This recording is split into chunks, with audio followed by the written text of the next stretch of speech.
Bura Lənkəran şəhər 4 saylı məktəbdir. Burada 26 xadimə var, amma bunlardan cəmi 16 nəfər işləyir. Qalan 10 nəfər heç kim işləmir. 10 nəfərin adı gedir, özü də məktəbə gəlir, maaş da alır, ancaq onlar heç bir otaq təmizliyi eləmirlər. Bizim təsərrüfat müdürümüz Yaşar müəllim bizə deyir ki, siz onların yerinə işləməlisiniz. Onların yerinə işləmirsinizsə, ərizənizi yazıb çıxın.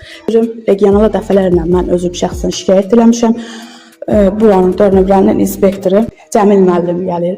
Gəlib bizi susturur. Bizə bir dənə şampun verir. Təsərrüfat müdürümüz baxın.